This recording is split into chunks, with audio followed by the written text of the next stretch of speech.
हमारा लक हमारे hard work पर डिपेंड करता है, जो कि हार्ड वर्क करने पर ही मिलता है। हमें एक ही ज़िंदगी मिलती है जिसमें हम वो पाते हैं जो हम करते हैं, ना कि वो जो कि हम सोचते हैं कि बाद में कर लेंगे, क्योंकि कल का तो पता नहीं कि क्या होगा। जो करना है आज से और अभी से करना चाहिए, क्योंकि समय बीत जाता है और वापस नहीं आता। और 1 साल बाद हम सोचते हैं कि काश उस काम को उसी टाइम पर कर लिया होता। इसलिए लाइफ में डिसिप्लिन को चूज करें। जो भी करना है कल पर मत छोड़िए, क्योंकि टाइम निकल जाने के बाद 2 ही बातें रह जाती हैं, रिग्रेट और रिजल्ट्स। सो अगर आपको अपने काम में सक्सेस नहीं मिल रही है, आप सक्सेस तो होना चाहते हैं और जानना चाहते हैं कि इतनी कोशिशों के बाद भी कहाँ कमी रह जा रही है और आप लगातार फेल हो रहे हैं, तो ये जानने के लिए बने रहिए वीडियो के एंड तक। हम अपनी फेलियर्स और गलतियों से सीखकर कैसे सक्सेसफुल हो सकते हैं, अपने टाइम को इम्पोर्टेंस देकर, टाइम मैनेजमेंट को फॉलो करके कैसे अपनी फेलियर से रिग्रेट फील ना करके उसे एक्सेप्ट करके उसमें सुधार करें, हार्ड वर्क करें, अपनी गलतियों को रिपीट ना करें बल्कि सल्यूशन निकालें। ये सब कुछ जानेंगे आज के वीडियो में हम बात करेंगे अंकुर वारिको की बुक डू एपिक शिट के कुछ इंपॉर्टेंट पॉइंट्स के बारे में, जो कि बहुत ही यूज़फुल है। लेकिन वीडियो को स्टार्ट करने से पहले एक छोटी सी रिक्वेस्ट है गाइस, कि अगर आप इस चैनल पे पहली बार आए हैं तो चैनल को सब्सक्राइब करके बेल आइकन को ज़रूर प्रेस कर लें। यहाँ पर आपको ऐसी ही वैल्यूएबल वीडियोस देखने को मिलती रहती हैं। चलिए वीडियो को स्टार्ट करते हैं। Point number 1, success and failure. हर किसी के लिए सक्सेस का मतलब अलग अलग होता है, इसलिए आपको अपनी सक्सेस की डेफिनेशन खुद ही देनी होगी और उस पर खड़े रहना होगा। हमें अपनी सक्सेस और फेलियर के लिए दुनिया को डिसाइड नहीं करने देना चाहिए, क्योंकि सक्सेस एक ऐसी रिलेशनशिप है जो कि आपका खुद के साथ होता है। फॉर एग्जाम्पल, मान लीजिए कि आपने प्लान किया कि आज दिन में आप कुछ ज़रूरी 5 या 6 काम करेंगे, लेकिन एंड ऑफ द डे आपने 7 या 8 काम कर लिए, तो ये एक्स्ट्रा काम करने की खुशी ही रियल अचीवमेंट्स है। दिन के 24 घंटे में आपने जो काम करने की ठानी है, उससे ज़्यादा काम करने की फीलिंग से बढ़कर कुछ भी नहीं है, क्योंकि टाइम चलता रहता है, वो किसी के लिए नहीं रुकता। आज से 1 साल बाद आप सोचेंगे कि आपने उसी दिन शुरुआत कर दी होती तो आज सिचुएशन शायद अलग होती। इसलिए जो भी आप करना चाहते हैं वो अभी से शुरू कर दीजिए। आज से 1 साल बाद आपके उस काम के क्या रिजल्ट्स होंगे ये तो नहीं पता, लेकिन अगर आपने काम को स्टार्ट नहीं किया तो आपको रिग्रेट ज़रूर होगा। तो ये तो सच है कि हमें एक ही ज़िंदगी मिली है, लेकिन ज़िंदगी को एक ही जैसा बनकर नहीं जीना चाहिए। आप जो चाहें वो हो सकते हैं और जो चाहें वो बन सकते हैं, क्योंकि जन्म से कोई भी प्रोफेशनल नहीं होता। अपनी पोजीशन पाने के लिए 0 ऑडियंस होते हुए भी लोग हार्ड वर्क करते हैं। प्रोफेशनल लोग डिसिप्लिन को चूज़ करते हैं, और एक बार सक्सेस मिल जाए तो लोग आपकी जर्नी को देखते हैं कि कैसे आपने सक्सेस पाने के लिए क्या क्या किया, कितनी तकलीफ़ों से गुजरे, कितने सैक्रिफाइसेस किए, कितनी परेशानियों का सामना किया। लोग सक्सेस और फेलियर बस यही जानते हैं। अगर आप सक्सेस होते हैं तो सक्सेस को देखते हैं, और अगर आप फेल होते हैं तो लोग भी आपको वैसे ही देखते हैं। पॉइंट नंबर 2 है हैबिट्स। आपकी आदतें आपको बनाती हैं। आप किस तरह के इंसान बनते हैं ये भी आपकी आदतें ही डिसाइड करती हैं।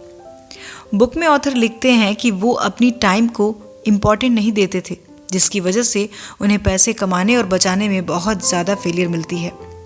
लेकिन अपनी गलतियों से उन्होंने सीखा कि टाइम कितना इम्पॉर्टेंट होता है, और टाइम को सही से यूज़ करके ही पैसे कमाए और बचाए जा सकते हैं। इसलिए कहा जाता है कि time is equal to money.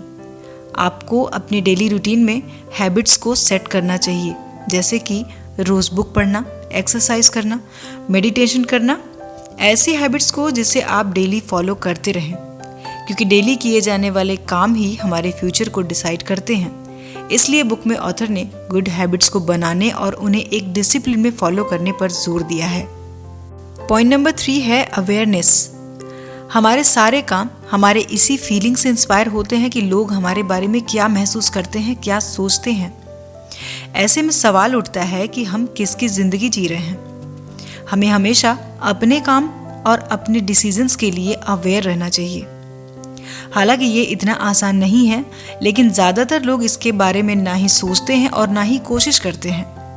लोग हमारे बारे में क्या सोचते हैं, इससे हम अपने कामों को डिसाइड नहीं कर सकते।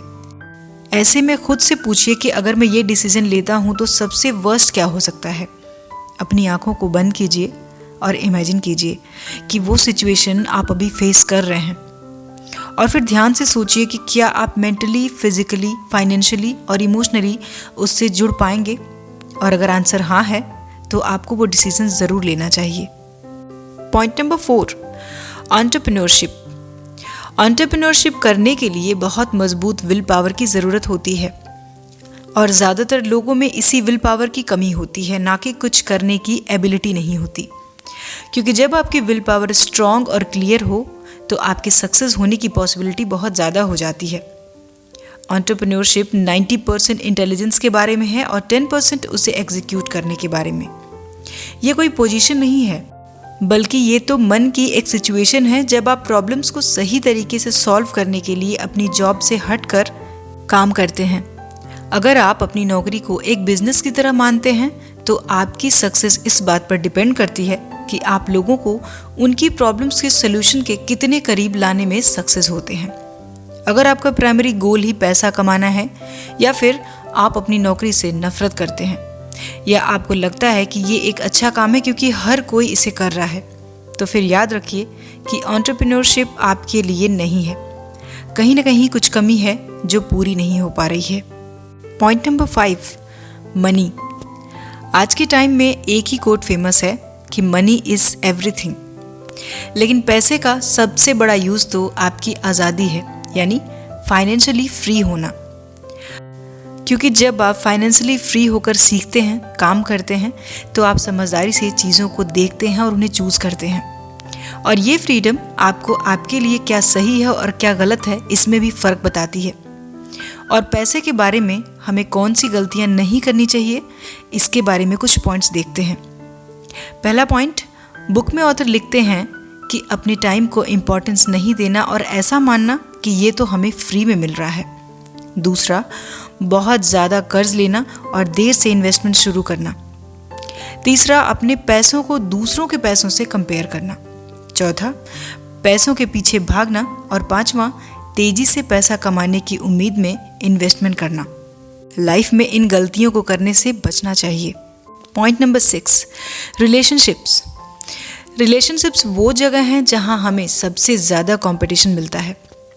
बातचीत से ही सारे रिश्ते चलते हैं, तभी तो जब रिश्तों में बातचीत खत्म हो जाती है तो मुश्किलें बढ़ने लगती हैं।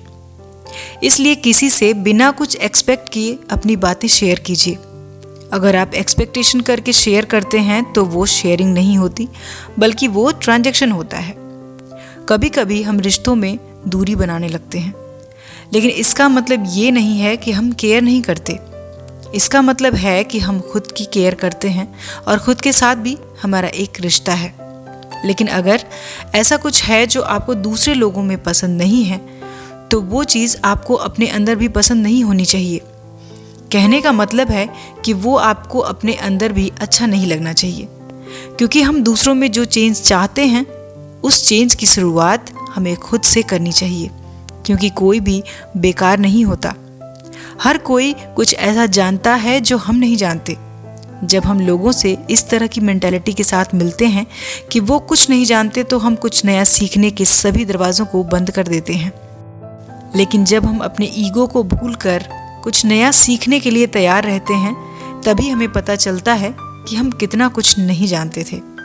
आप ऐसे लोगों के आसपास ना रहें जो खुद को ठीक करने के लिए तैयार ही नहीं होते, जो अपनी सिचुएशन से खुश होते हैं, जो आपकी एनर्जी को ख़त्म कर देती है। ऐसे लोगों के पास अपनी लाइफ में प्यार, सेटिस्फैक्शन, फिटनेस कुछ भी नहीं होता, लेकिन इसके लिए वो कोशिश भी नहीं करते हैं। इसलिए आप अपने साथ कैसा बिहेव करते हैं, इसका ज़रूर ध्यान रखें। खुद की रिस्पेक्ट करें और आप जिनसे मिलते हैं उनकी भी। सो गाइस, हमारा लक, हमारे एक्शंस बताते हैं कि अगर हम हार्डवर्क करते हैं तो रिजल्ट्स के रूप में वो हमें ज़रूर दिखाई देता है। हमारा रेगुलर कोशिश करते रहना, उसी से चमत्कार होते हैं। एकदम से कोई चमत्कार नहीं होता और ना ही एकदम से सक्सेस मिल जाती है। सो अपने डिज़ायर और विशेष पर फोकस करके अपना टाइम उसे पूरा करने में लगाइए, तभी आपके सपने भी ज़रूर पूरे हो जाएंगे। सो गाइस, आज की वीडियो में इतना ही। मिलते हैं अगले वीडियो में नेक्स्ट टॉपिक के साथ। अपना कीमती समय देने के लिए धन्यवाद।